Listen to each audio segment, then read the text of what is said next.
السلام علیکم جی، میں ہوں ارسلان اعظم اور پیغام ٹی وی میں آپ کو خوش آمدید کہتے ہیں۔ میرے ہاتھ میں یہ سپارہ آپ دیکھ رہے ہیں، اس کو بنانے میں پہلے سالوں لگتے تھے، لیکن اب بات سالوں سے نکل کر دنوں پر آ گئی ہے۔ لاہور کے شہری حسن رشید صاحب میرے ساتھ موجود ہیں۔ انہوں نے ایک سافٹ ویئر بنایا ہے، اس سافٹ ویئر کی مدد سے یہ بات مہینوں میں آ گئی۔ یہ کیسے ممکن ہوا؟ یہ تمام تر باتیں جو ہے حسن صاحب کی زبانی۔ السلام علیکم۔ وعلیکم السلام۔ حسن صاحب کب سے اس سافٹ ویئر پہ کام کر رہے ہیں؟ کیا داستان ہے، کیا کہانی ہے، کتنی جدوجہد ہے، اور کتنے دنوں میں جو ہے وہ ایک قرآن پاک مکمل کیا جاتا ہے؟ ایفرٹ جو ہے یہ تقریباً 22-23 سال کی ہے۔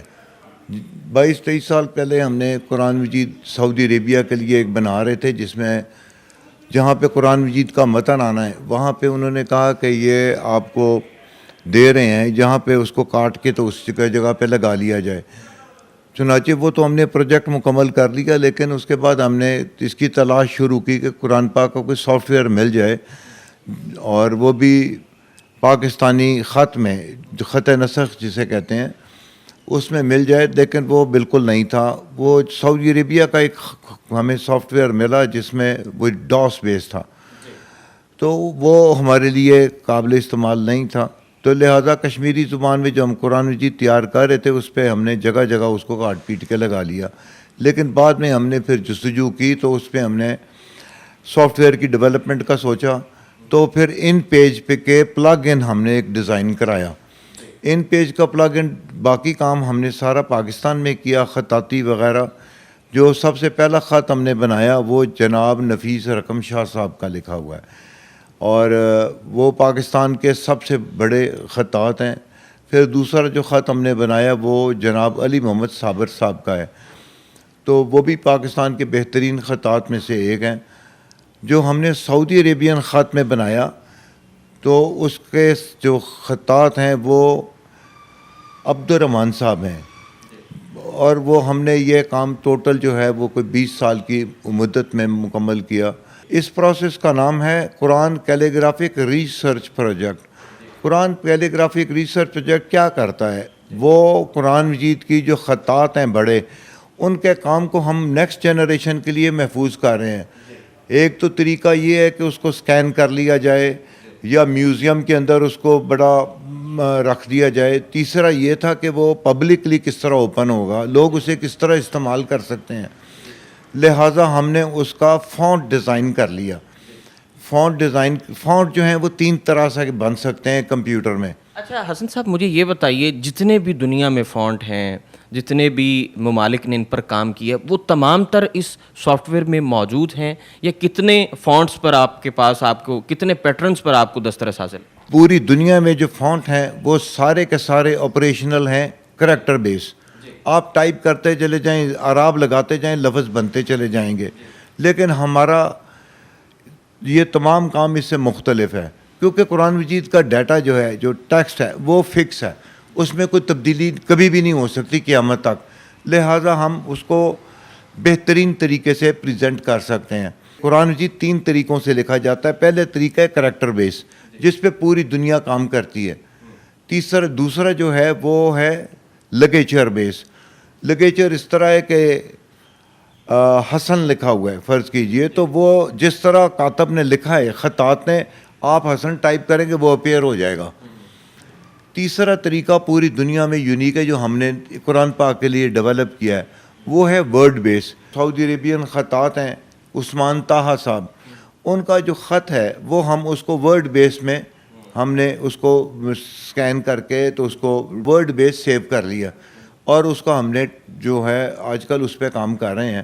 یہ سارا کام جو ہے یہ نیکسٹ جنریشن کے لیے ایک پلیٹ فارم ڈیزائن کر کے دے رہے ہیں، تاکہ آنے والی جو دنیا میں جو بچے آئیں گے جو قرآن پاک پہ کام کرنا چاہتے ہیں، اس کی خطاطی پہ خاص طور پہ ان کے لیے پلیٹ فارم ڈیزائن ہو۔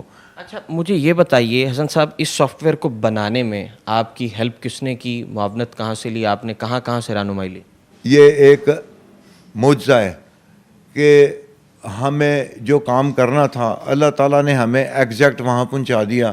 میں اس معاملے میں کبھی کسی اسکول میں نہیں گیا، میں نے کمپیوٹر کھولا، میرا ہاتھ وہیں جاتا تھا جہاں مجھے جانا تھا۔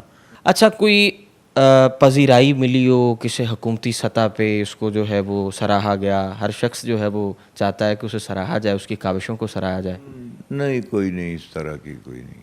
وہ صرف ہمیں ایک دفعہ سائنس فاؤنڈیشن نے best innovation of the year award دیا، بس اس کے علاوہ کچھ بھی نہیں ہے. اس سافٹ ویئر کو آپ کتنے ویز میں استعمال کر رہے ہیں؟ ڈیجیٹل دور ہے، اب بات جلد سے نکل کر، کتاب کی صورت سے نکل کر ڈیجیٹل کتابوں میں آ گئی ہے، تو اسی طرح ڈیجیٹل قرآن پاک پر بھی آپ نے کوئی کام کیا ہے؟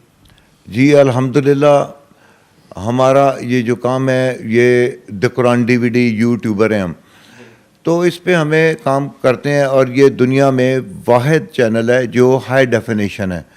دنیا میں جو تراجم ہے وہ ہم نے اس میں ڈالنا چاہتے ہیں، جس میں ہم نے سب سے پہلے پاکستانی جو مشہور تراجم ہیں، فتح محمد جلندری، احمد رضا خان بریلوی، پیر کرم شاہ صاحب کا قرآن مجید، اور جناب مولانا مودودی صاحب کا، اور انگلش میں ہم نے عبداللہ یوسف علی صاحب کا ٹرانسلیشن ڈالا ہے.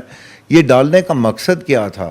لوگوں کو قرآن مجید کا عربی متن بہت کم لوگوں کو پڑھنا ہے آتا ہے، اور اسی طرح ہی جو ہمارے یہاں پہ ناخواندگی ہے، اس وجہ سے یہاں پہ لوگ اردو اپنی زبان بھی نہیں پڑھ سکتے.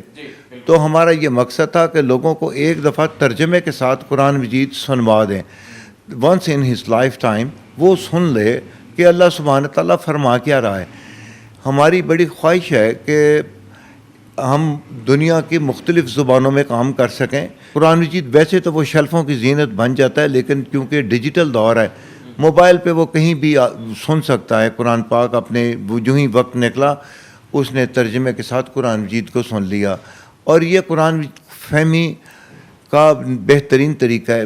ہم فزیکلی طور پہ اپیئر نہیں ہوتے لوگوں کو قرآن مجید کو سنانے کے لیے یا بتانے کے لیے کہ اس میں کیا چیز ہے، اللہ سبحانہ تعالیٰ کیا فرما رہا ہے، لیکن ہمارا یہ جو طریقہ ہے یہ بھی بہت احسن ہے. لوگ آسانی کے ساتھ بغیر کسی حجت کے وہ قرآن مجید سن تو لیں ایک دفعہ، پھر وہ سوال جواب بھی کر لیں گے آپ سے.